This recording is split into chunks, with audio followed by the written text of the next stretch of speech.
Assalamualaikum warahmatullahi wabarakatuh. Innal hamdalillah nahmaduhu wa nasta'inuhu wa nastaghfiruh wa na'udzu billahi min syururi anfusina wa min sayyiati a'malina. May yahdihillahu fala mudilla lahu wa man yudlil fala hadiyalah. Asyhadu an la ilaha illallah wahdahu la syarikalah wa asyhadu anna Muhammadan abduhu wa rasuluh. Ya ayyuhalladzina amanu taqullaha haqqa tuqatih wa la tamutunna illa wa antum muslimun.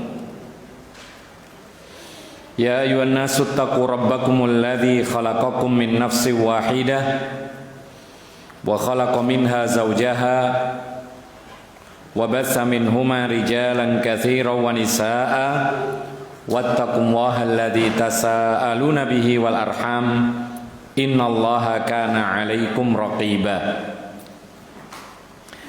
Ya ayyuhalladzina amanu taqullaha wa qulu qawlan sadida yuslih lakum a'malakum wa yaghfir lakum dhunubakum wa may yuti'illaha wa rasulahu faqad faza fawzan 'azima. Amma ba'd. Para hadirin dan hadirat yang dimuliakan oleh Allah, selanjutnya kita membahas setelah kita mengetahui syarat-syarat jual beli. Dan yang paling utama dari syarat jual beli adalah at-taradhi. Kedua belah pihak saling ridha.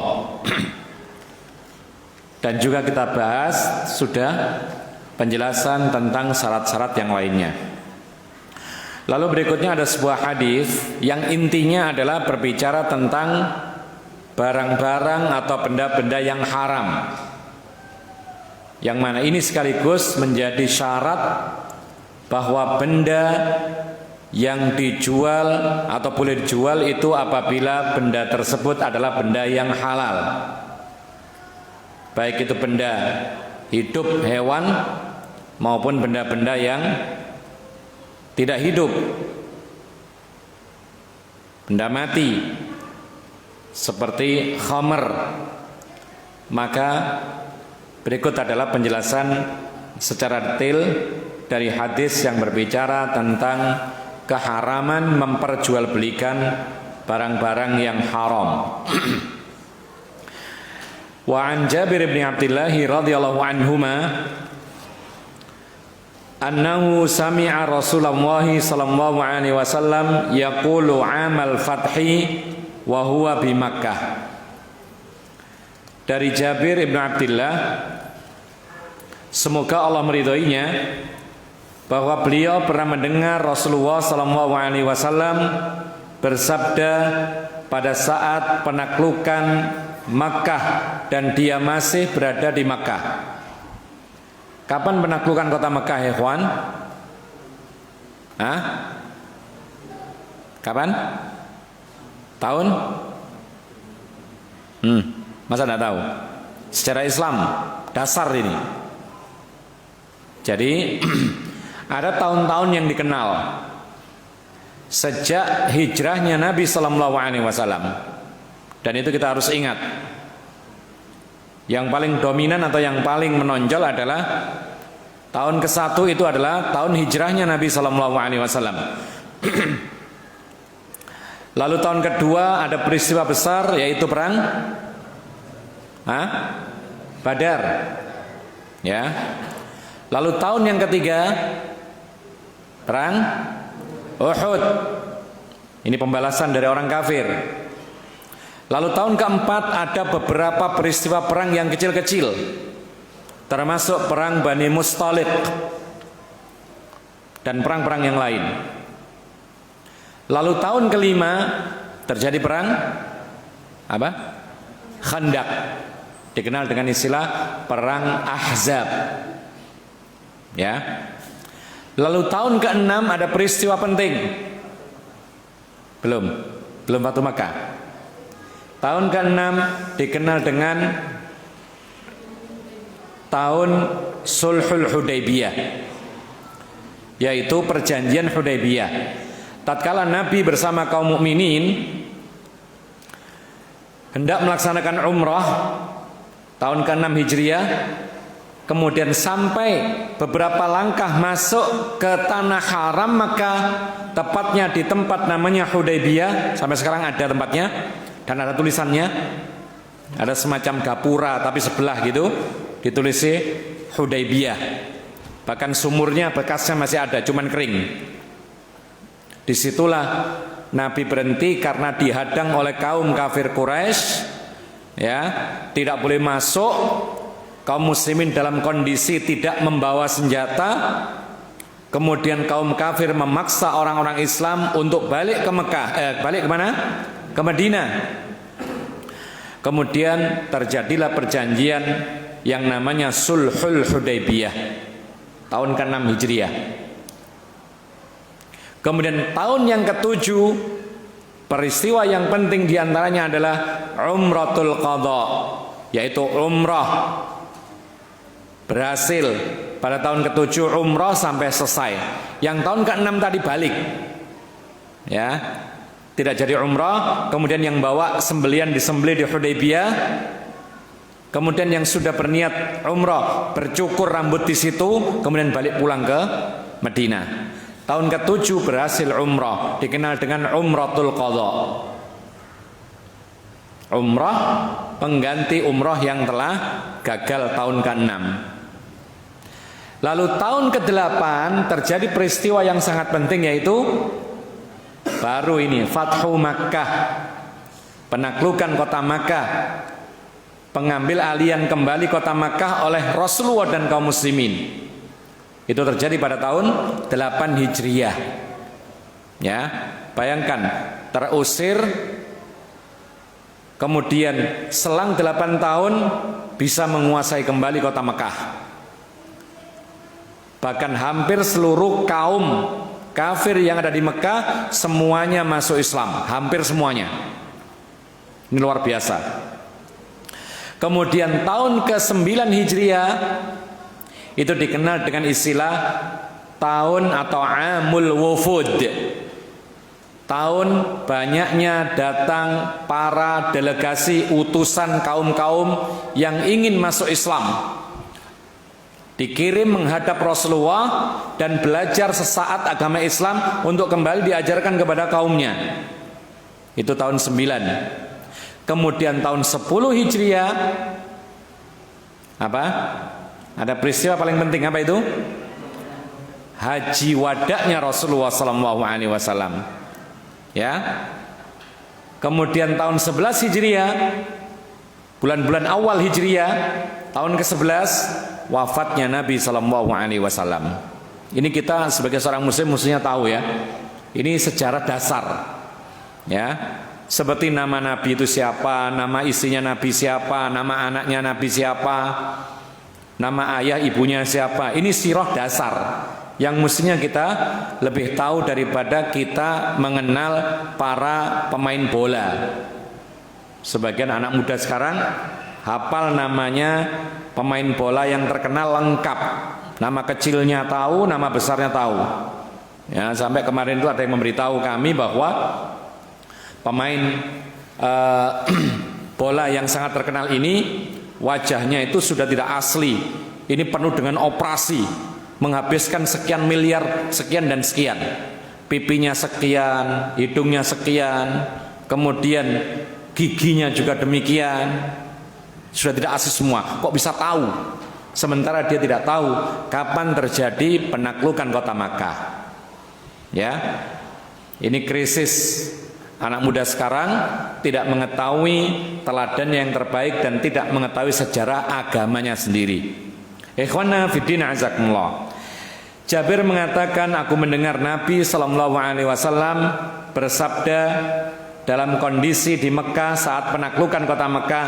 Katanya Rasulullah, innallaha wa rasulahu harrama bai'al khamri wal maitati wal khinziri wal asnam. Sesungguhnya Allah dan Rasulnya telah mengharamkan jual beli khamr, kemudian bangkai, kemudian babi, dan juga asnam, patung-patung berhala. Nabi diawali oleh Allah Subhanahu wa taala, dan Nabi hanya menyampaikan saja. Allah dan Rasulnya mengharamkan jual beli. Apa tadi yang pertama? Khamar. Yang kedua bangkai. Yang ketiga babi. Yang keempat patung atau berhala. Ya, 4 ini diingat-ingat. Yang diharamkan apanya? Makannya atau jual belinya? Jual beli. Ya. Kalau masalah khamr, ya jelas diharamkan mengkonsumsinya. Dengan hadis-hadis yang lain, bahkan dalam Quran ada. Bangkai jelas dalam ayat ada keharaman memakan bangkai. Demikian pula khinzir, babi. Ya, tetapi patung tidak mungkin kita katakan ini diharamkan memakannya. Maka dari itu yang dibahas di sini adalah jual beli barang haram. Bisa dipahami ya? Bukan membahas haramnya benda-benda ini untuk dikonsumsi, bukan. Karena patung nggak mungkin dimakan. Ya. Baik.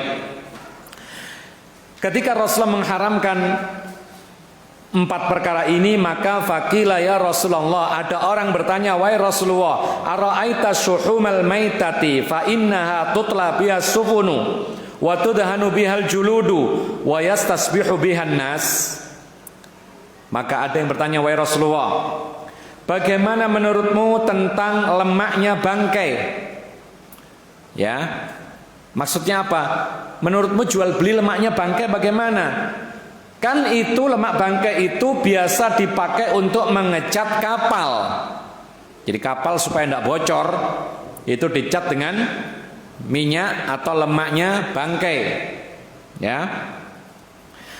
Dan juga dioleskan kepada kulit-kulit seperti tenda. Jadi tenda itu kalau tidak dirawat, tenda yang terbuat dari kulit, ya, tidak dirawat dengan minyak, tidak rutin diminyakin, maka tenda kulit itu akan mengering. Kalau terlalu lama mengering kemudian pecah, rusak. Ya, tenda dari kulit sama dengan kita punya sepatu. Sepatu kulit kalau tidak dirawat lama-lama rusak, pecah. Makanya ada perawatan, ada semirnya, ada minyaknya. Ya. Ini yang penggemar sepatu kulit ya mengerti. Tapi kalau antum bukan penggemar sepatu kulit ya biasa saja dipakai sampai rusak selesai dibuang. Tapi kalau penggemar kulit yang bagus itu ada perawatan. Ya, sebagaimana kita punya kulit. Itu coba kalau tidak dirawat sama sekali, tidak diminyaki, ya kering. Ya. Kadang-kadang kita butuh minyak, kadang-kadang kita butuh pelembab, kadang-kadang kita butuh yang namanya hand body dan semisal. Itu untuk perawatan. Cuman bedanya kalau kita punya kulit kita ini hidup. Sehingga lebih gampang, lebih mudah, bahkan tidak perawatan pun juga masih bagus. Tapi kulit-kulit yang butuh perawatan adalah kulit yang sudah disamak, kulit yang sudah dikeringkan, kulit yang sudah menjadi barang-barang yang dipakai, itu butuh perawatan. Bahkan kami pernah disampaikan kepada salah seorang ibu-ibu yang punya tas mahal yang dari kulit itu, yang harganya sampai, ya, subhanallah, kami tidak mengira ternyata ada tas itu sampai ratusan juta. Ya, itu sekali perawatannya itu sampai 1,5 juta merawat saja. Maksudnya apa? Ya dibersihkan, dicucikan, kemudian dikasih minyak pelembab, kemudian dikeringkan seperti baru lagi. Itu 1,5 juta katanya perawatannya. Ini untuk merawat kulit tadi. Nah, ini gambaran bahwasanya orang-orang dahulu merawat kulit-kulit seperti tenda, tas dan lain sebagainya itu dirawat dengan pakai minyak, dilembabkan supaya awet. Dan biasanya dipakai minyak itu adalah minyak dari lemak bangkai. Ya, misalnya ada onta mati bangkai, kemudian diambil lemaknya, kemudian dijadikan sebagai minyak untuk kebutuhan pelembab kulit-kulit yang biasa dipakai seperti tenda dan seterusnya.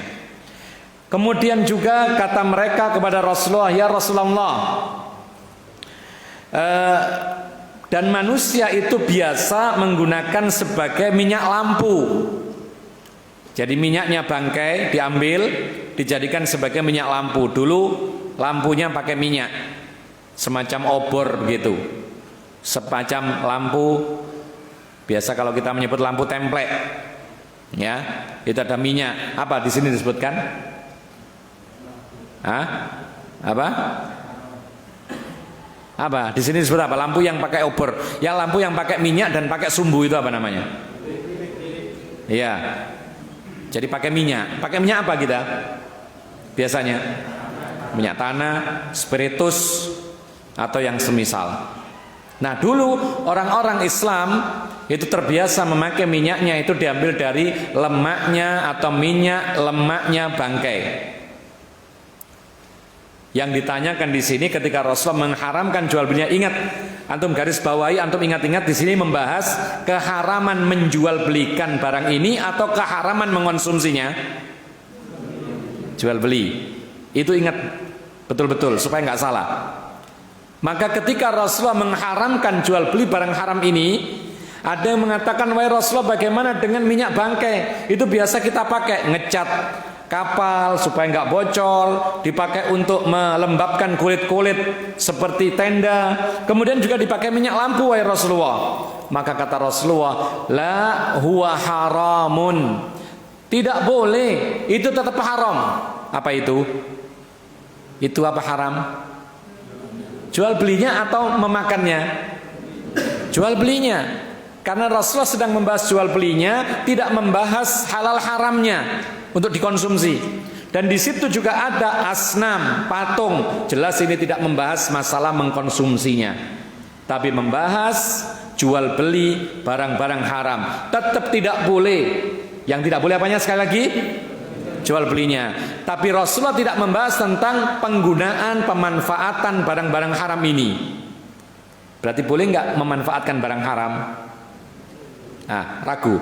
Boleh nggak memanfaatkan barang haram dari hadis ini? Jawabannya boleh, sebatas seperti ini saja. Memanfaatkan, bukan makan. Memanfaatkan. Seperti contohnya apa? Meminyaki kapal, dijadikan minyak lampu, kemudian dijadikan pelembab kulit-kulit dan seterusnya. Bukan dikonsumsi, tapi dipakai pemakaian-pemakaian yang sifatnya luar badan manusia. Dengan catatan tetap tidak boleh memperolehnya dengan cara jual beli. Ya. Tetap tidak boleh memakainya dengan cara, mendapatkannya dengan cara jual beli. Kita lanjutkan lagi. Tsumma qala Rasulullah sallallahu alaihi wasallam inda dzalik. Lalu Rasulullah pun juga mengatakan saat itu juga, qatalallahul yahuda. Semoga Allah memerangi orang Yahudi. Innallaha ta'ala lamma harrama alaihim syuhumaha jamaluhu thumma ba'uhu fa'akalu thamanahu muttafaqun alaih. Rasulullah mendoakan keburukan. Semoga Allah memerangi orang-orang Yahudi. Tatkala Allah mengharamkan, yaitu mengonsumsi minyak atau lemaknya bangkai. Lemaknya bangkai itu padat. Maka mereka mencairkannya, kemudian mereka menjual. Menjual apa? Lemak atau minyak?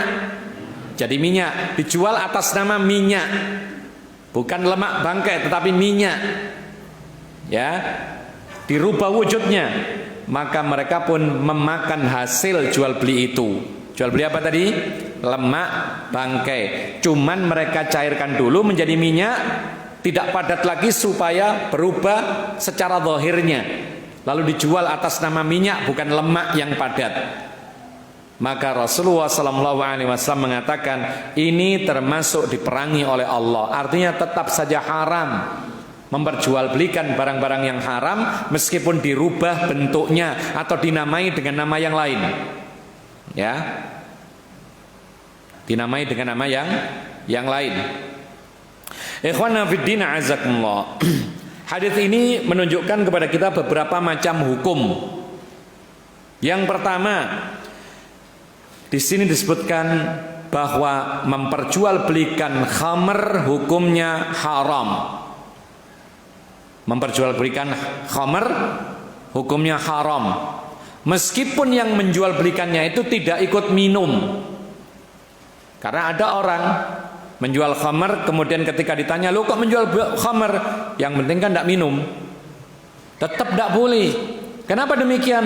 Karena Allah dan Rasulnya mengharamkan jual beli khamr. Jelas. Ya. Karena jual beli khamr itu sarana untuk diminum khamr. Ada sisi ta'awun alal birri wat taqwa, alal itsmi wal udwan. Ada unsur ta'awun, tolong menolong di atas dosa dan perbuatan buruk yang semisal.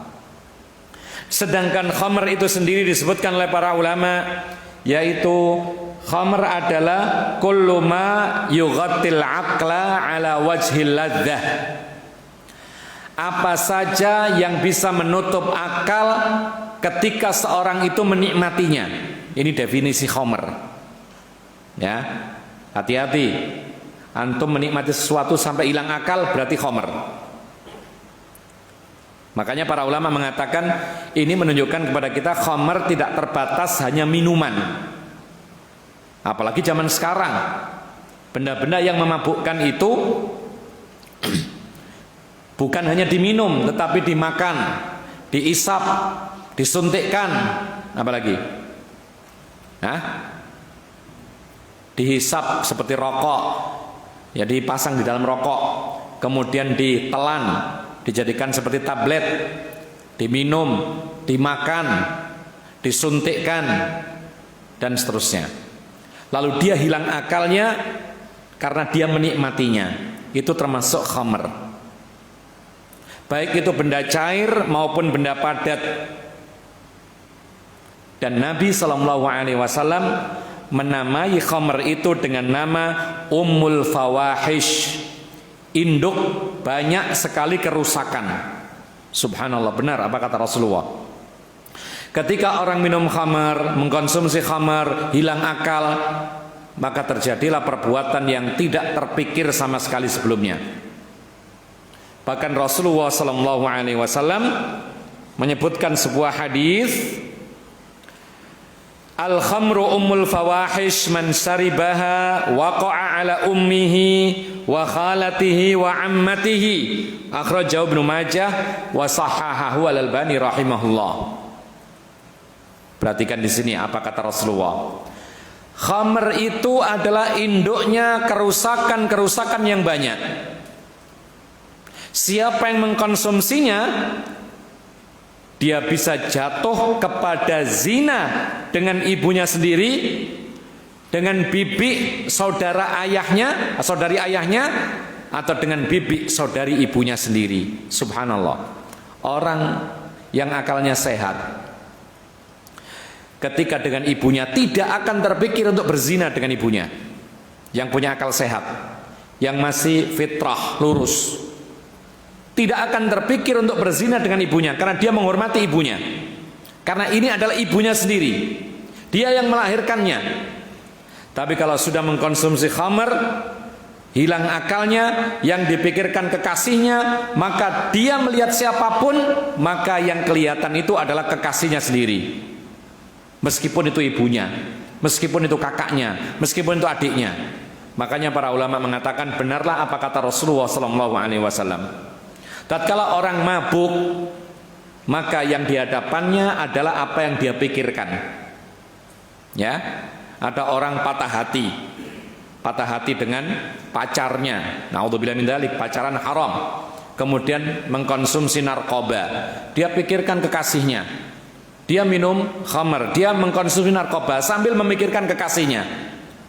Sambil duduk, tiba-tiba masuk ibunya. Yang dilihat adalah kekasihnya, maka dia berzina dengan ibunya.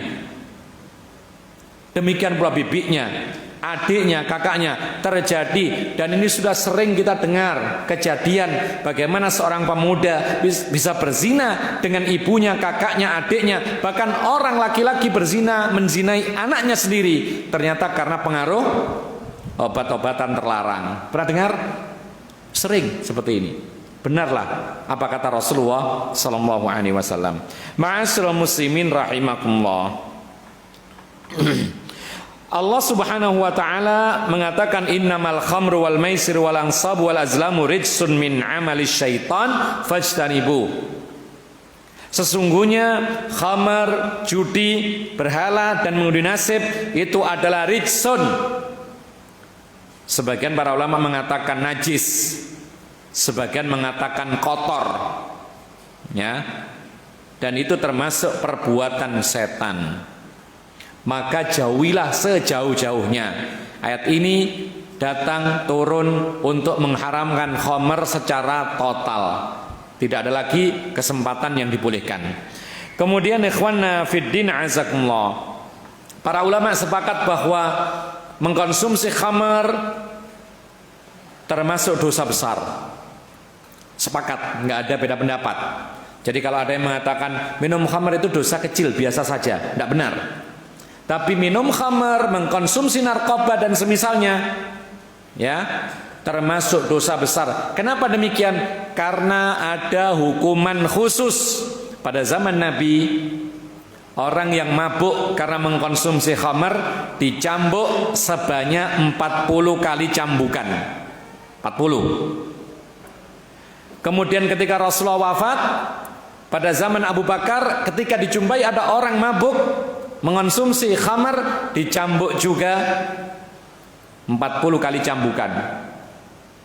Kemudian di zaman Umar, ketika banyak orang-orang kaya, karena kekuasaan kaum muslimin semakin besar, orang-orang kaya muslim banyak, maka lebih banyak lagi orang yang minum khamar.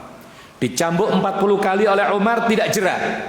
Maka Umar Ibn Khattab bermusyawarah dengan para sahabat yang berilmu, kemudian diputuskan untuk dicambuk 2 kali lipatnya.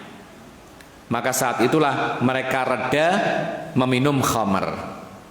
Jadi para ulama mengatakan mengkonsumsi khamar itu termasuk dosa besar, dan ini sepakat. Demikian pula mengkonsumsi narkoba, sabu-sabu, narkotika, apalagi namanya? Hah? Apa sih heroin? Apa singkatannya narkoba? Narkotika dan obat-obatan terlarang. Narkoba. Kanya apa? Narkotika. Apa O-nya? Obat-obat terlarang.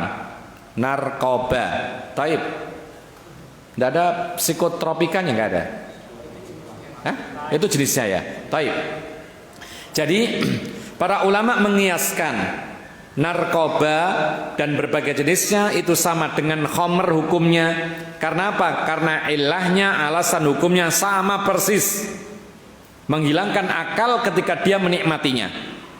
Meskipun caranya ada yang disuntikkan, ada yang diisap, ada yang ditelan, tablet, ada yang diminum, dan seterusnya.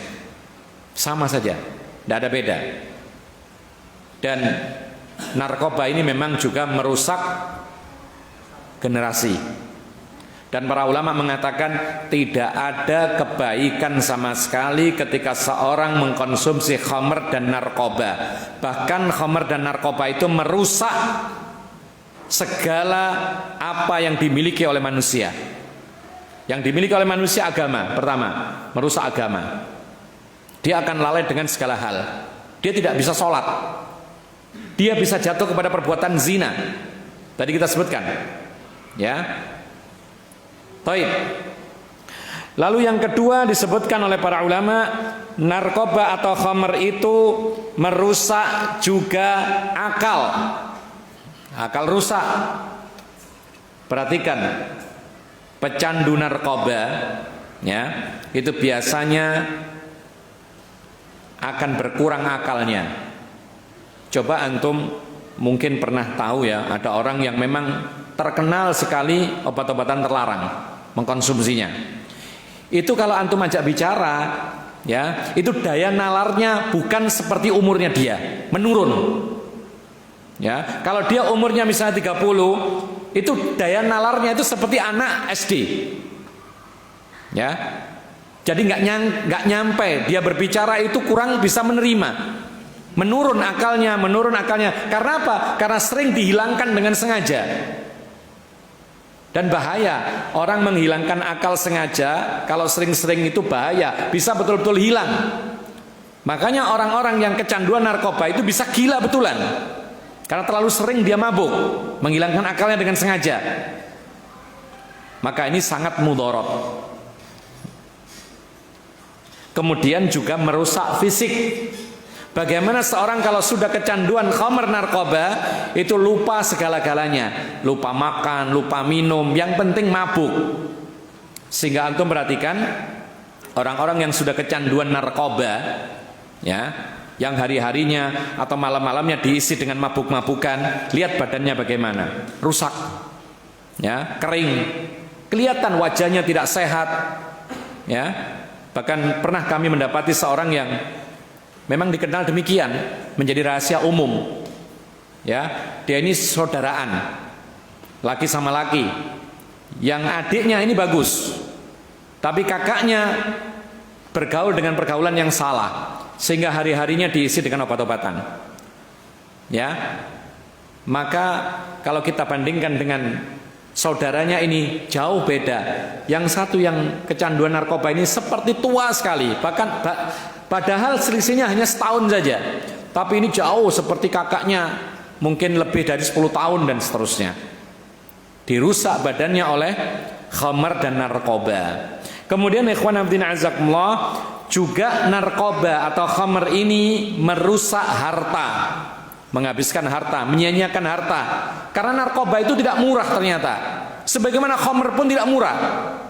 Dan kalau kecanduan lebih bahaya lagi, dia akan membeli berapapun harganya. Itulah perangkap setan. Ya. Kalau kita lihat harga sabu-sabu per gram, ya, itu kurang lebih hampir sama dengan harga emas yang terbaik, sekitar 1 jutaan lebih bahkan. Itu harga per gramnya. Dikonsumsi sekali saja habis, itu 1 juta. Makanya pantas kalau anak-anak muda yang sudah kecanduan narkoba, dia akan melakukan segala cara dan dia nekat, meskipun harus begal, demi untuk mendapatkan apa? Demi untuk mendapatkan sabu-sabu narkoba yang harganya memang mahal. Sekali isap, sekali telan itu mungkin ratusan ribu. 1 gram bisa untuk 2 kali, atau mungkin sekaligus 1 kali. Maka dari itu kalau mereka sudah kecanduan, tidak heran mereka nekat begal, nekat rampok, tidak memikirkan apa akibatnya. Padahal bisa jadi dia ketangkap kemudian dikeroyok, mati juga. Ya, yang lebih parah lagi dikeroyok lalu nggak mati-mati, kasihan. Nah, kita tidak boleh membunuh pelaku begal, ya, itu bukan urusan kita. Cuman ini akibat yang kita saksikan kebanyakan demikian. Tapi dia tidak memikirkan itu, yang penting dapat, sehingga harus mencuri, begal dan seterusnya hanya untuk mendapatkan narkoba tadi. Ini merusak harta, merusak harta. Bahkan ikhwan fillah azakumullah, narkoba itu pun juga bisa merusak masa depan seorang yang tadinya baik-baik, yang tadinya prestasi bagus, ketika kena narkoba rusak semuanya. Oleh karena itu ikhwan fillah azakumullah, di kalangan aparat kepolisian mereka mengatakan orang yang kecanduan narkoba itu tidak ada baiknya. Tinggal pilih, mati kalau overdosis, kalau nggak mati gila, hilang akalnya permanen, ya. Kalau tidak gila maka penjara. Hanya 3 pilihannya, mau yang mana gitu loh. Kecuali kalau segera taubat, tinggalkan secara total, insya Allah Allah akan menerima taubatnya. Kalau tidak, ya pilihannya 3, mati, gila, atau penjara. Ikhwana fiddin a'azzakumullah. Yang kedua, haram hukumnya menjual belikan bangkai, ya, jual beli bangkai. Coba kita sedikit bertanya, ada nggak orang jual beli bangkai? Contohnya gimana? Iya, bangkai hewan, ada nggak kira-kira? Contohnya hewan apa? Sapi dijual, taib. Sapi mati, sembelih aja meskipun mati, kemudian dikuliti, kemudian dijual dagingnya. Ini haram, ya.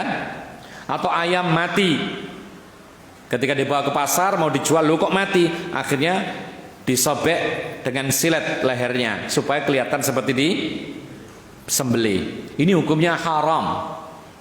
Ya, memperjualbelikan bangkai itu hukumnya haram.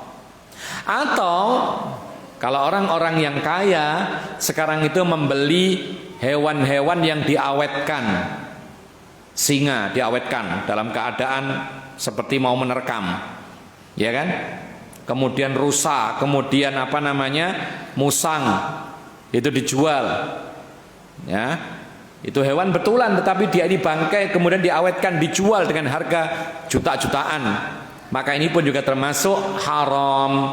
Meskipun tujuannya bukan dimakan, meskipun tujuannya untuk hiasan, tetap hukumnya haram sebagaimana yang dikatakan oleh Nabi Sallallahu Alaihi Wasallam. Dan yang namanya bangkai itu adalah hewan-hewan yang mati yang tidak disembelih secara syar'i. Ya, mati sendiri misalnya, atau mati tertabrak mobil, mati bertarung, mati jatuh dari gunung, bukan disembelih, maka ini adalah bangkai haram untuk dijual. Kemudian ikhwanna fiddin, a'azzakumullah, adapun untuk menghalalkan hewan-hewan yang halal adalah harus disembelih dengan syarat alatnya tajam, membaca bismillah, apalagi syaratnya. Kemudian syaratnya adalah kalau hewan itu buruan, maka tidak boleh ada sebab yang lain yang meragukan. Jadi kita menombak rusa, kena perutnya, kemudian mati, halal atau haram? Halal, karena buruan. Beda dengan kambing disembelih, zina. Tapi kalau hewan liar buruan yang halal, itu cukup dilempar senjata dari jauh dengan bismillah, alat yang tajam, kena bagian manapun, yang penting mengalirkan darah lalu mati, maka itu adalah halal. Sebagaimana pekerjaannya Abu Qatadah radhiyallahu anhu dahulu. Jadi ketika dia perjalanan, dia membawa tombak. Ketika dapati hewan liar, asalkan itu halal, dilemparkan, kemudian diambil dagingnya, dibagi-bagi kepada kaum muslimin. Lalu syaratnya tadi tidak boleh disertai sebab yang lain yang meragukan. Contohnya begini, kita memanah misalnya seekor burung liar loh ya, bukan burungnya tetangga.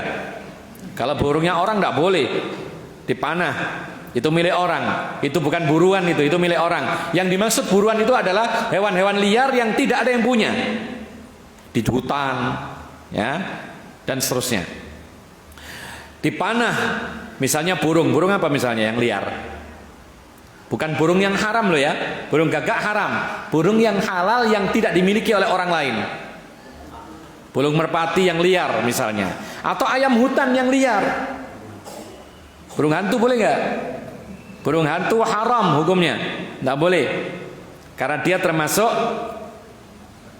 burung yang bercakar, yang memangsa dengan cakarnya, itu nggak boleh dimakan. Elang juga nggak boleh, gagak juga nggak boleh, garuda juga nggak boleh, ya. Nah sekarang sudah ambil yang nyata saja, yaitu ayam yang di hutan.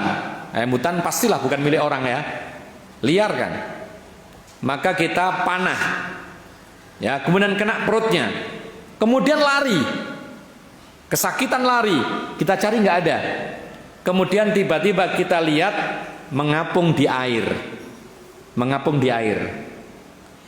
panah kita jelas-jelas kena badannya, buktinya ada bekasnya, tapi ketika itu dia lari, kemudian kita jumpai mengapung di air. Pertanyaannya, halal atau haram?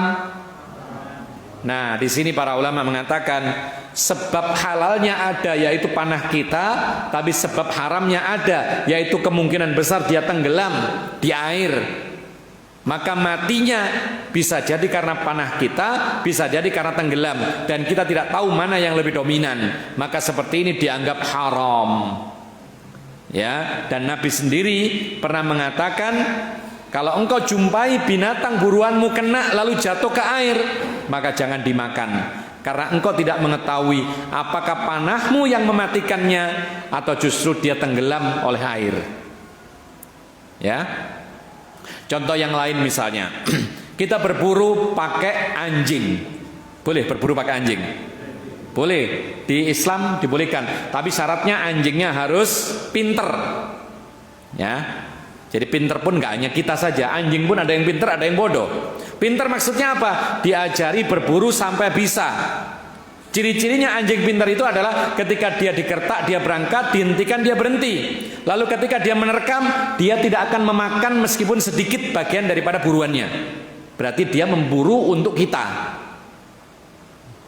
Meskipun anjing itu sendiri haram ya. Ini rukhsah, boleh memelihara anjing asalkan anjing itu buruan, anjing untuk berburu.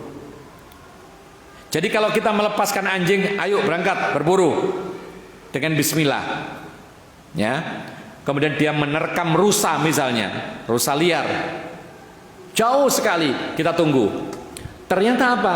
Ternyata datang-datang anjing kita menggigit rusa bersama anjing lain yang kita tidak kenal, anjing orang lain, diseret berdua begitu rusanya kepada kita. Para ulama mengatakan ini hukumnya haram. Kenapa demikian? Karena kita tidak tahu yang membunuh ini anjing pinter milik kita atau anjing liar. Kalau anjing kita yang sudah terlatih, ada niatan dari kita, kita ucapkan bismillah ketika kita kirimkan. Tapi kalau ternyata yang membunuh anjing lain, maka mana bismillahnya nggak ada, maka menjadi haram. Kemudian ikhwana fiddin, a'azzakumullah, yang berikutnya diharamkan yaitu menjual belikan babi, baik sebelum disembelih maupun setelah disembelih. Tidak boleh jual beli babi. Kenapa demikian? Karena Nabi SAW mengharamkannya. Dan babi ini ikhwana fiddin a'azzakumullah adalah termasuk yang paling disepakati keharamannya. Satu-satunya hewan yang disebut keharamannya dalam Al-Quran adalah babi. Ya kan? Innama harrama alaikumul maitata waddama walahmal khinzir. Satu-satunya hewan yang disebutkan keharamannya secara pasti adalah babi. Adapun yang lain disebutkan bangkai secara umum. Adapun anjing disebutkan dalam hadis. Ya, kucing disebutkan dalam hadis. Yang disebutkan secara gamblang keharamannya hewan dalam Quran adalah babi saja. Makanya para ulama sepakat babi ini haram hukumnya dikonsumsi dan haram juga diperjualbelikan. Ya, meskipun orang itu tidak memakannya, tapi dia pelihara untuk pekerjaan, tetap tidak boleh. Di Papua itu ada orang jual babi, tapi dia mengharamkan babi untuk dirinya sendiri. Karena dia mendapati mudarat, karena lemaknya terlalu banyak sehingga dia tidak mau makan babi, tapi dia pelihara dan dia jual, maka ini adalah termasuk haram. Ikhwan fillah azakumullah, disebutkan oleh para ulama kenapa sih haram makan babi dan menjual babi itu haram? Karena babi ini memiliki sifat-sifat yang buruk. Ya, babi ini memiliki sifat-sifat yang buruk. Di antaranya adalah hayawanun khabith. Babi itu adalah binatang yang buruk. Disebutkan oleh sebagian para ulama, maksudnya adalah rupanya itu memang buruk. Jadi secara rupa itu Allah ciptakan manusia itu merasa jijik melihatnya. Jadi kalau orang Islam pasti merasa jijik ketika melihat babi. Ya, yang masih fitrah sekalipun, orang-orang yang mungkin bukan Islam atau anak-anak kecil ketika melihat babi pertama kali pasti akan merasa jijik. Loh kok begini ya? Gitu loh. Ini pasti. Ya. Dan orang-orang kafir berusaha menghapus image jelek binatang babi. Sehingga apa? Sehingga mereka membuat karikatur babi, boneka babi, ya kan, dijual. Film anak-anak babi dengan apa? Biasanya anjing bersahabat, ya. Ada lagi film kucing dengan tikus. Padahal tikus itu juga binatang yang haram, ya kan? Biasanya kalau kucing dengan tikus yang dimenangkan siapa di film itu? tikus. Padahal tikus itu binatang haram yang mesti dibunuh. Sementara kucing itu binatang haram yang tidak harus dibunuh. Mestinya mendingan mana? Mendingan kucing yang dimenangkan gitu loh. Tapi dibalik, begitulah orang-orang kafir. Yang dimenangkan malah yang buruk. Babi juga demikian, dibuat bentuk bantal, sehingga orang-orang Islam subhanallah ada yang beli bantal atau guling bentuknya babi. Ada seperti itu. Ya, ada bros gambar babi. Ada buku gambar babi, ada pensil gambar babi, ada lagi macam-macam. Meja dibuat gambarnya babi dan seterusnya. Jadi ikhwan fillah azakumullah, haram memperjualkan babi dan mengkonsumsinya karena memang babi itu disebut oleh Allah rijsun, kotor. Dan subhanallah babi ini memang suka kotor-kotor. Coba antum memelihara babi, jangan ya, antum ya. Tidak boleh. Coba lihat kalau seandainya ada orang memelihara babi itu di tempat bersih seperti hidupnya manusia, tidak akan sukses. Tidak akan sukses. Dan tidak ada orang memelihara babi bersih-bersih. Kotor memang. Dibuat kubangan sengaja. Dicampurkan antara kandangnya dengan kotorannya. Antum tahu babi itu biasa nyebur main-main di kubangan kotorannya. Bahkan kadang-kadang dia makan kotorannya sendiri. Memang binatang yang khabith. Dan rijsun kata Allah subhanahu wa ta'ala. Rijsun. Kotor. Lalu ada sifat buruk yang lain yang disebutkan oleh para ulama. Babi itu adalah binatang yang tidak punya sifat cemburu. Apa maksudnya? Secara umum binatang itu punya sifat cemburu. Apa artinya di sini? Kalau dia melihat ada pejantan, dia ini jantan, melihat pejantan kawin dengan betina, dia akan marah. Coba lihat ayam. Ayam jago melihat jago yang lain kawin dengan betina, dia akan kejar mati-matian. Ghirah, cemburu. Ya. Tetapi babi tenang-tenang saja. Di sebelahnya ada pejantan kawin dengan betina, tenang-tenang saja. Enggak ada merasa cemburu, enggak ada marah. Ini keburukan babi.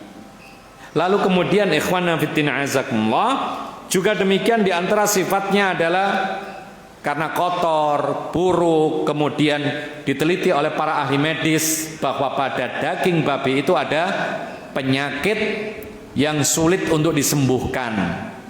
Di antaranya cacing dan lain sebagainya. Ikhwana fiddin azakumullah.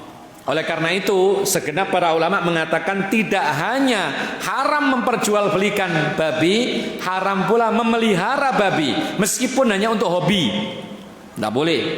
Bahkan sebagian para ulama mengatakan babi harus dibunuh. Sebagian para ulama wajib. Meskipun mayoritas para ulama hanya membolehkan saja, tetapi sebagian para ulama mewajibkan membunuh babi kalau memang babi itu bukan milik orang. Ya, jangan tahu-tahu nanti ada ternak babi langsung antum racun, jangan. Bisa perang antum dengan orang Nasrani. Bukan, kalau kita mendapati babi yang bukan milik orang lain, bukan milik orang-orang ahlu zimmah, maka silakan dibunuh. Kenapa demikian? Allah subhanahu wa ta'ala memerintahkan Nabi Isa ketika turun di akhir zaman ke dunia, di antara tugasnya adalah merusak salib-salib dan membunuh babi-babi. Termasuk di antaranya adalah membunuh Dajjal, dan berhasil. Di akhir zaman babi habis, tidak ada, musnah, dibunuh oleh Nabi Isa, Imam Mahdi dan bala tentaranya. Maka di sini sebagai isyarat bahwasanya babi jangan dibiarkan. Kalau kita punya perkebunan ada babi, bunuh. Ternyata memang iya. Ternyata babi hutan dan babi yang lain itu merusak, tanaman dirusak, ya, macam-macam. Maka dari itu dibunuhi babi-babi ini, dan ini adalah termasuk apa yang dikatakan oleh segenap para ulama. Ada yang mengatakan wajib membunuh babi, ada yang mengatakan sunnah, dan mayoritas para ulama membolehkan selagi itu tidak dimiliki orang-orang yang berhak memilikinya, seperti ahlu dhimmah, orang-orang kafir yang dalam kondisi perjanjian aman dengan orang-orang Islam, maka jangan diganggu mereka. Tapi kalau kita mendapati babi liar, babi yang bukan milik orang, ya, maka kita bunuh sebagaimana yang diisyaratkan oleh Nabi sallallahu alaihi wasallam. Adzan? Silakan adzan dulu, kita lanjutkan setelah adzan. Allahu a'lam.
Kita lanjutkan.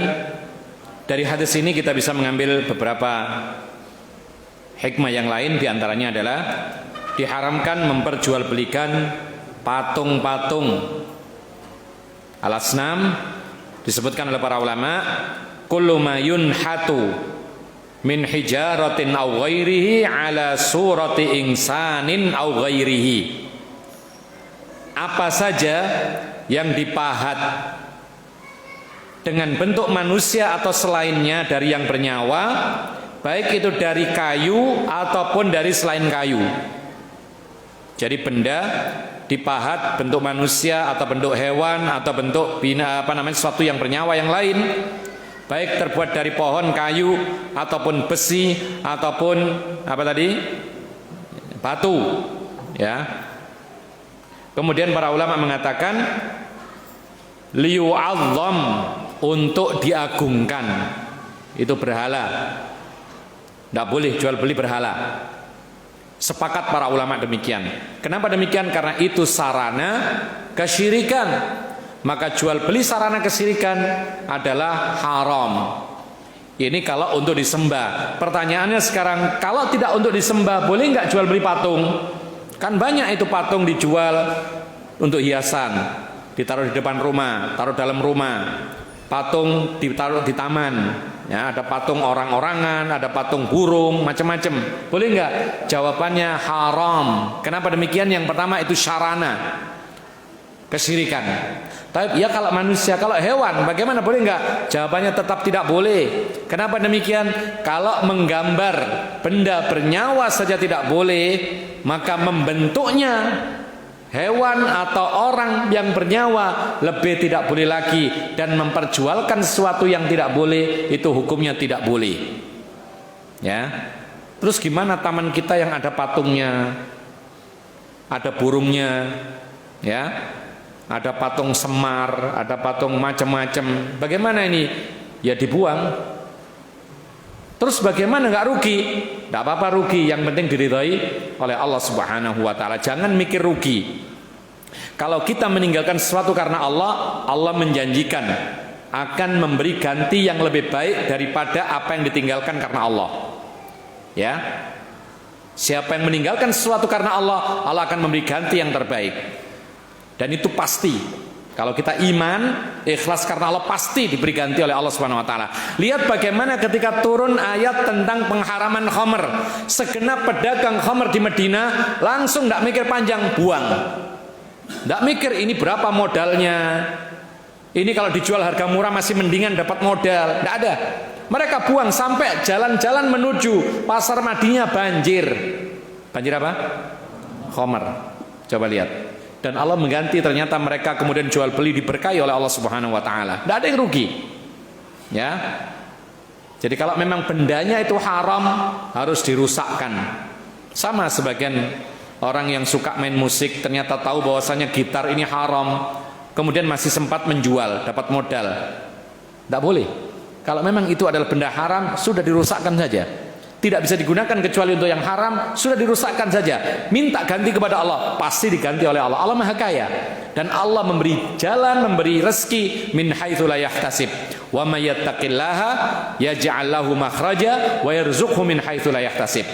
Barang siapa bertakwa kepada Allah, maka Allah akan memberikan jalan keluar dari segala masalah, dan Allah akan memberikan rezeki dari arah yang tidak disangka-sangka. Di sini yang harus kita kedepankan adalah iman. Antum yang masih muamalah riba, tinggalkan karena Allah, pasti diganti oleh Allah. Kalau nggak sekarang besok, kalau nggak besok besok lusa. Kadang-kadang rezeki itu bukan uang, tapi benda-benda yang lain. Kemudian anak soleh, kelapangan hati, ketenangan jiwa, ini semuanya adalah rezeki, termasuk juga kesehatan. Ikhwan fillah azakumullah.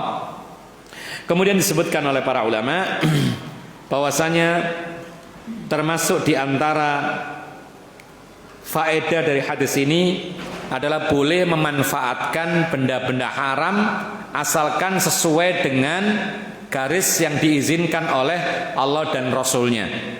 Boleh memanfaatkan. Contohnya apa? Misalnya kita punya lemaknya bangkai, kita gunakan untuk membasahi atau melembabkan kulit-kulit benda-benda kita yang di rumah. Ya, untuk mengecat kapal, untuk minyak lampu dan seterusnya.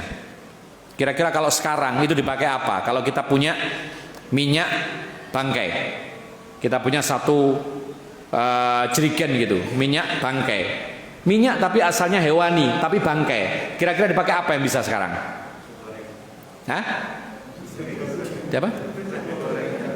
Nggak boleh nasi goreng, karena nanti dimakan. Makanya tadi kita katakan sesuai dengan garis yang diperbolehkan, yaitu pemakaian yang tidak dikonsumsi, pemakaian luar, tidak masuk ke dalam perut kita.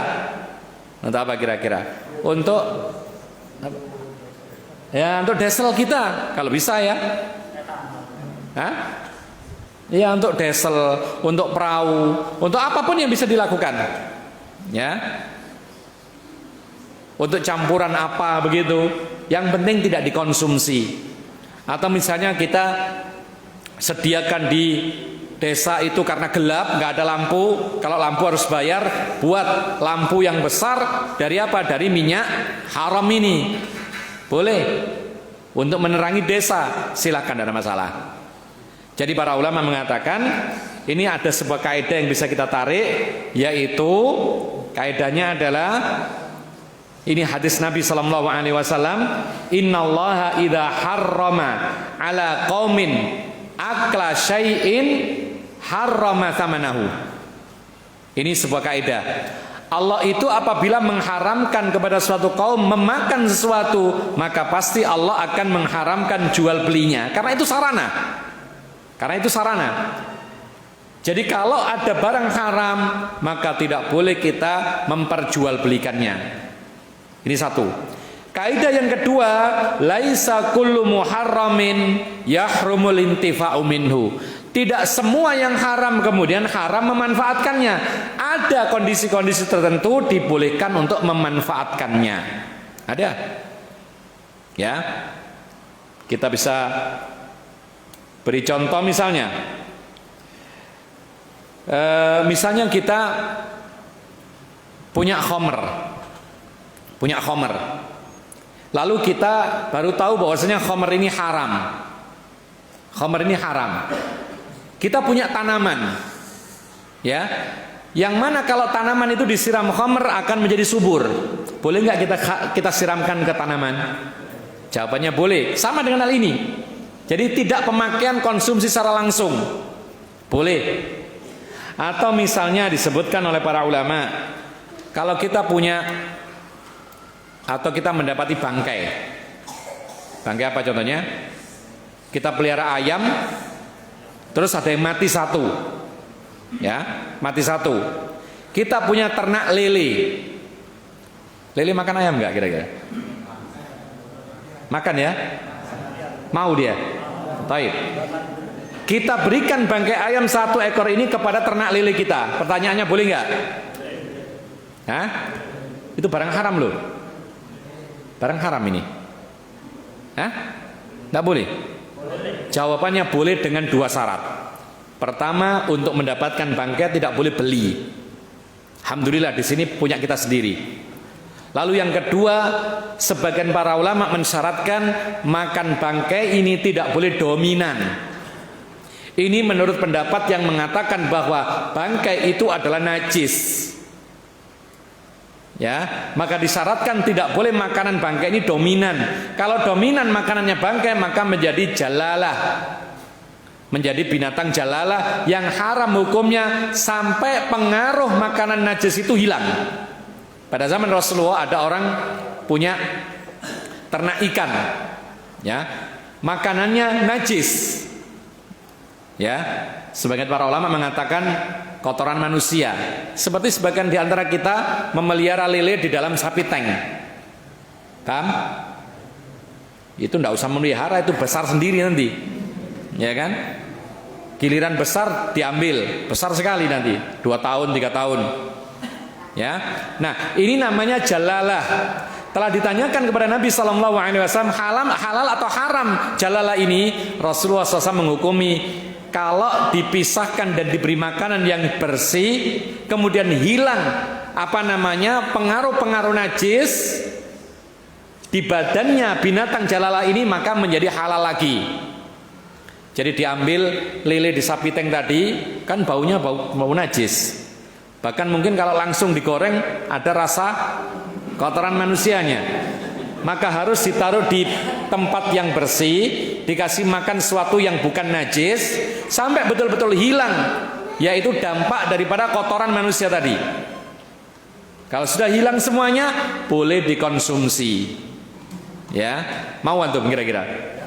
Nah, kalau alasan masalah mau atau tidak mau itu masing-masing, ya kan? Yang mau silakan, yang tidak ya enggak. Ya. Ini hampir sama dengan masalah poligami. Poligami memang ada dalam Islam, tidak boleh diingkari. Tapi kalau mau enggak, terserah masing-masing, gitu loh. Ya kan? Tidak usah maksa-maksa kan gitu. Ya. Taib. Kalau ibu-ibu pasti nggak mau biasanya. Taib. Jadi sebagian para ulama mengatakan bahwa bangkai itu najis. Ya. Kalau dikasihkan makan untuk lele atau ikan, maka syaratnya tidak boleh dominan makanan najis ini. Kalau itu dianggap najis, berarti terpenuhi nggak? Kira-kira dikasihkan makan 1 ekor bangkai tadi meskipun dianggap najis, boleh nggak dikasihkan lele tadi? Boleh, karena nggak dominan. Ya. Karena memang apa? Memang dalam Islam ini ada kemudahan. Binatang ternak itu kadang-kadang memang makan tidak teratur. Dia tidak ngerti halal haram. Kan kadang-kadang dia nyomot punya ayam lain, ya kan? Mendolimi yang lain, merebut. Ya namanya hewan, bukan mukallaf. Beda manusia, tidak boleh seperti ini. Jadi kalau hewan itu makan, makanannya itu kadang-kadang ada halal, ada haram, itu keringanan. Karena hewan itu bukan manusia. Kalau manusia punya akal, ada aturan, ini halal, ini haram, ini zalim, ini tidak, ini suci, ini najis. Oleh karena itu tidak mengapa kadang-kadang Ternak-ternak kita kadang-kadang dikasih makanan-makanan bangkai asalkan tidak mendominasi, itu bagi yang mengatakan bangkai adalah najis. Ya, makanya antum kadang-kadang membuang bangkai anak tikus dikasihkan ayam. Pernah dimakan nggak itu? Lahap sekali. Loh, berarti makan bangkai? Tidak mengapa. Karena apa? Karena ini tidak dominan. Karena dominnya makan-makan yang lain. Karena memang ayam itu bukan manusia. Tidak ada kewajiban untuk menjauhi najis. Repot kalau ayam kita makannya harus suci, ayam kita makannya harus halal. Ya, repot sekarang. Ya, iya pakai piring. Kemudian dijaga tidak boleh mendolimi ayam lain. Sesama ayam dengan ayam yang lain tidak boleh saling dolim. Repot sekarang. Ya kan? Nanti akhirnya apa? Harus beribadah seperti manusia, tambah repot lagi. Jadi ada keringanan dalam masalah ini. Jadi boleh seperti itu karena manusia, hewan itu bukan manusia. Ma'asyiral muslimin rahimakumullah. Demikianlah yang bisa kita sampaikan dalam kesempatan malam ini. Insyaallah kita akan lanjutkan materi berikutnya, masih berkaitan dengan hal-hal yang boleh dijual dan yang tidak boleh dijual. Berikutnya kita beri waktu sesi tanya jawab, mungkin 1/4 jam saja. Silakan.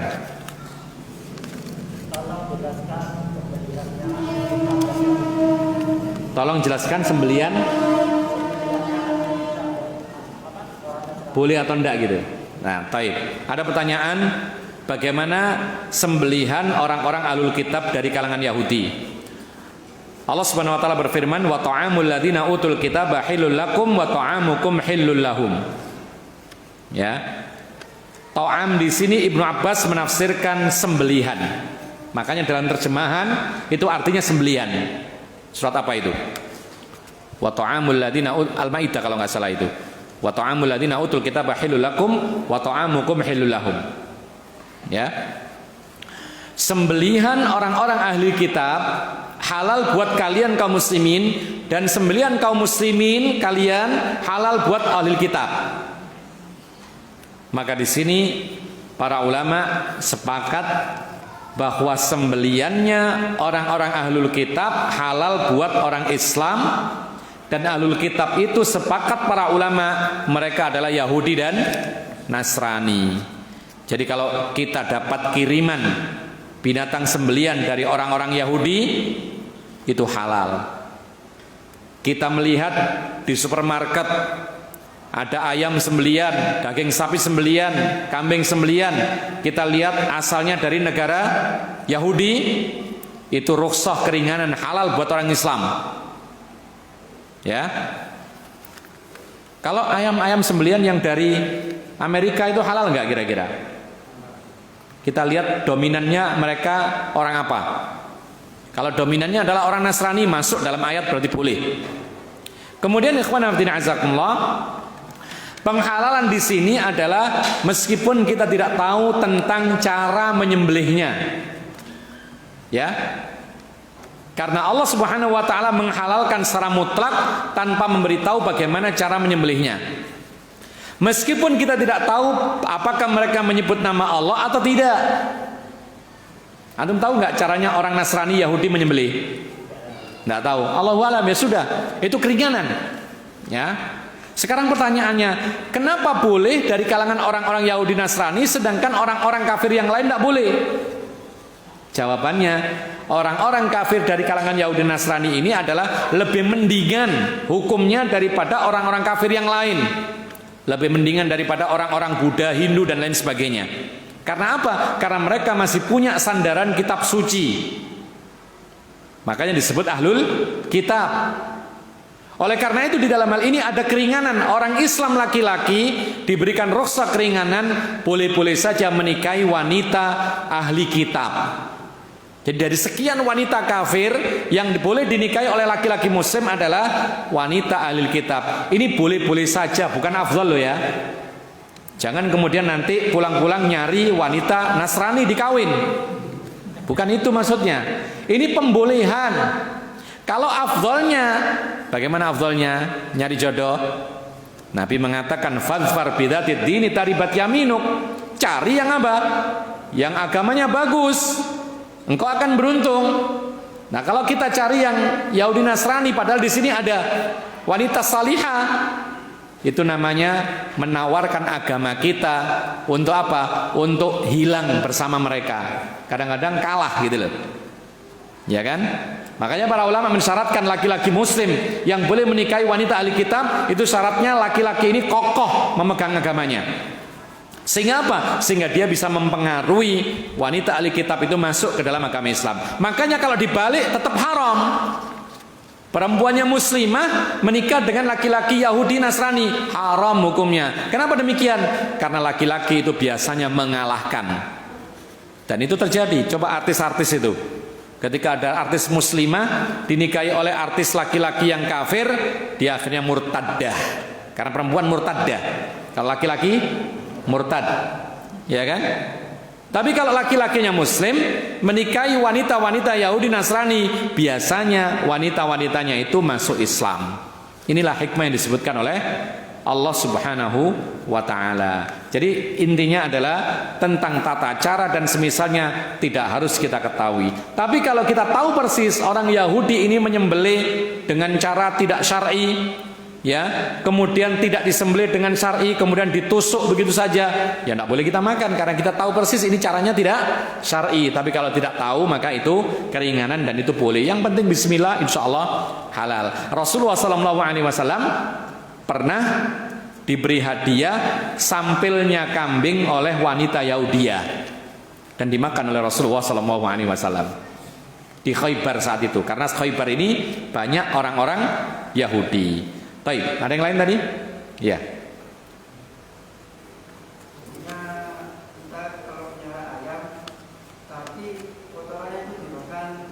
Ya.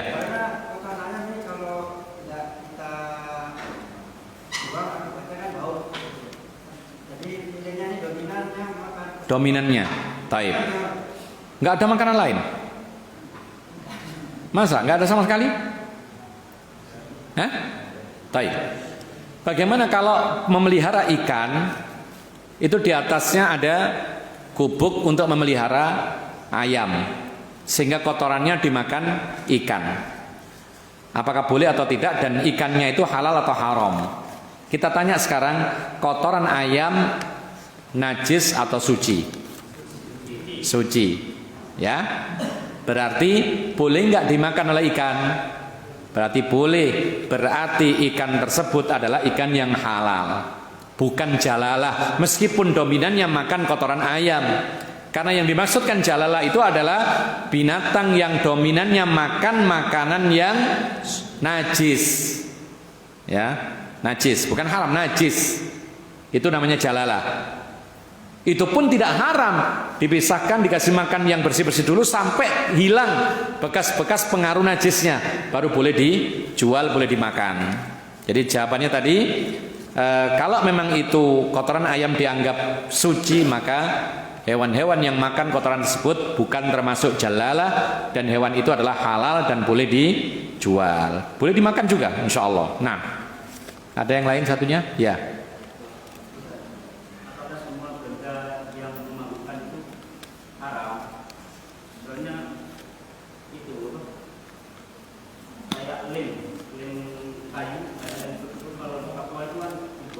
Ya, type lim. Lim itu untuk apa? Untuk, ya, untuk ngelim, bukan ngelim. Untuk kepentingan. Ya, sekarang masalahnya itu penggunaan dominannya bukan untuk mabuk-mabukan. Berarti itu adalah benda yang boleh dijual. Ya. Nah, sekarang bagaimana kalau untuk ngelim mabuk? Ya, yang keliru adalah yang digunakan salah. Menggunakan ini dibuat untuk mabuk-mabukan. Dia isep sampai hilang akalnya. Dia menikmati nggak itu? Ketika digunakan seperti ini maka masuk dalam kategori khamr. Tapi kalau digunakan sebagian mestinya karena memang itu adalah untuk pertukangan dan seterusnya, maka itu adalah boleh-boleh saja dan boleh dijual belikan. Tetapi sekarang masalahnya manfaatnya ganda. Dan ini subhanallah kok bisa ditemukan seperti itu gitu loh. Itu mungkin adalah orang-orang yang ingin mabuk tapi nggak punya uang. Akhirnya apa saja dicoba, akhirnya dapat gitu loh. Ya. Tapi sebenarnya itu bukan untuk mabuk sebenarnya. Ya. Jadi intinya adalah kalau barang tersebut karena mustarok ya, bersekutu antara penggunaan yang halal dan dominannya digunakan untuk perkara yang halal, maka itu boleh dijual belikan dan boleh dipakai untuk pertukangan. Tapi kalau dia sengaja membeli untuk dipakai mabuk, masuk dalam kategori dia menghilangkan akalnya dengan benda itu sampai dia menikmatinya lalu hilang akalnya, maka ini termasuk khamr khusus untuk dia saja. Ya, macam-macam orang mabuk sekarang pakai lem, pakai komik diapain? Banyak dosisnya. Pakai autan, macam-macam, subhanallah. Spiritus? Dicampur. Sudah nggak usah diajari dah. Nanti bisa nanti. Baik. Bagaimana terkait jual beli patung yang digunakan untuk keperluan medis, untuk kepentingan latihan operasi? Patung tersebut dibuat sangat mirip dengan aslinya dan kami tidak bisa membuat sendiri. Maksudnya ada mata, ada hidung begitu. Ya. Kalau nggak ada cara lain, ya. Kemudian itu adalah termasuk darurat. Kalau tidak dipraktekkan dengan demikian maka tidak bisa sampai ilmu medis, maka ini rukhsah, keringanan. Ya. Kalau memang tidak ada cara lain untuk menjelaskan ilmu medis kecuali dengan itu, maka ini jelas penggunaannya bukan untuk disembah, untuk pendidikan dan seterusnya, maka ini insya Allah termasuk keringanan yang dibolehkan.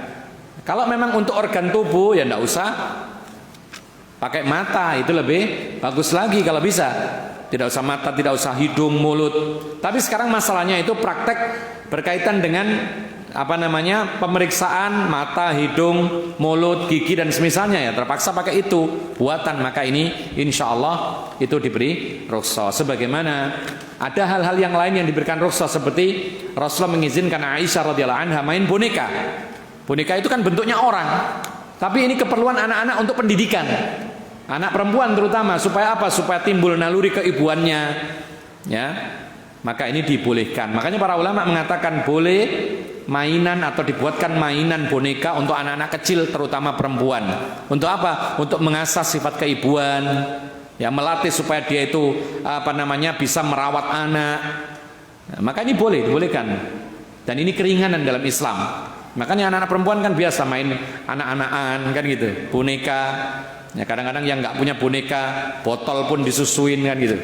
Nah, itu biasa anak kecil begitu. Maka ini masih dibolehkan. Allahu a'lam. Assalamualaikum warahmatullahi wabarakatuh. Waalaikumsalam warahmatullahi wabarakatuh. Bagaimana hukumnya mengonsumsi obat-obat yang ternyata mengandung psikotropika, namun dengan resep dokter obat ini bersifat obat penenang yang apabila tidak diminum maka akan kambuh. Ini termasuk yang diberikan keringanan rukhsah, seperti bius. Ini hampir sama ya. Obat penenang, tapi dengan syarat, yaitu dengan resep ahlinya. Ya. Kemudian yang kedua, tidak masuk dalam bab khamr karena dia tidak menghilangkan akal dan menikmatinya. Jadi dia tidak menikmatinya sampai menghilangkan akalnya. Dia untuk apa? Untuk meredakan rasa sakitnya. Beda. Kalau orang mabuk itu dia sengaja minum, dia sengaja mengonsumsi, lalu dia menikmati, kemudian menghayal sampai akhirnya seperti orang gila. Itu yang tidak boleh, haram.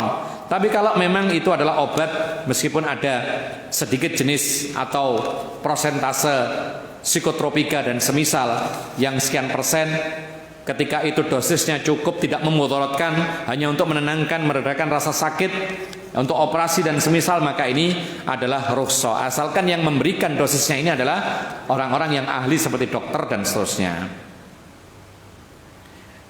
Binatang mainan anak halal apa haram? Kita tadi sebutkan, ya.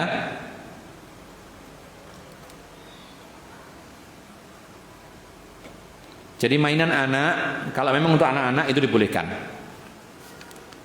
Bahkan sebagian para ulama memberikan rukhsah keringanan meskipun anak laki-laki, kalau memang anak laki-laki itu suka mainan boneka, tapi bonekanya bukan boneka yang khas perempuan ya, seperti robot. Anak-anak laki-laki kan robot sukanya, ini boleh karena ini keringanan. Sebagaimana Aisyah diizinkan untuk main boneka bagi anak perempuan, maka anak laki-laki pun juga diberikan rukhsah keringanan main boneka. Foto atau gambar halal atau haram? Lihat fotonya, ya. Sebenarnya foto ini bukan tidak sama dengan gambar menurut pendapat yang kuat. Kalau gambar itu menggambar dengan tangan, sulit, perlu keahlian. Ini yang nggak boleh. Kalau yang digambar adalah makhluk bernyawa, aktivitas menggambar makhluk bernyawa ini haram. Nanti diazab oleh Allah, disuruh menghidupkan, dan dia tidak bisa menghidupkan gambar yang bernyawa ini. Adapun foto, maka yang melakukan adalah kamera, hanya 1 kali jepretan saja, anak kecil pun bisa. Maka itu bukan gambar. Sehingga menggambar makhluk bernyawa itu tidak boleh dengan nas hadis. Menjepret foto makhluk bernyawa itu boleh. Cuman sekarang penggunaannya untuk apa? Kalau foto manusia ditempelkan di dinding, ya tetap tidak boleh. Kenapa? Karena malaikat tidak akan masuk ke dalam rumah yang ada gambar bernyawanya atau bentuk bernyawanya. Ya, atau misalnya gambar foto perempuan lalu dipajang di dinding, masa nggak malu dilihat oleh orang laki-laki yang bukan mahramnya? Foto wisuda, foto keluarga dipampang di ruang tamu, mestinya dia malu. Coba kalau dia ketemu dengan laki-laki yang bukan mahram, pasti malu. Lalu kenapa kok fotonya ditampang di dinding-dinding bisa dinikmati oleh tamu-tamu yang datang? Tidak boleh. Jadi hanya sekedar memfoto disimpan untuk pribadi, ya, tidak ditampakkan kepada laki-laki yang bukan mahramnya, maka ini termasuk masih dibolehkan. Dan ini fatwa Fadilatul Syekh Muhammad bin Shalih Al-Utsaimin. Allahu alam, ini yang bisa kita sampaikan. Mudah-mudahan bermanfaat. Wa akhiru da'wana alhamdulillahi rabbil alamin. Wa sallallahu ala nabiyyina Muhammadin wa ala alihi wa sahbihi ajma'in. Subhanakallahumma bihamdika asyhadu an la ilaha illa anta astaghfiruka wa atubu ilaik. Assalamualaikum warahmatullahi wabarakatuh.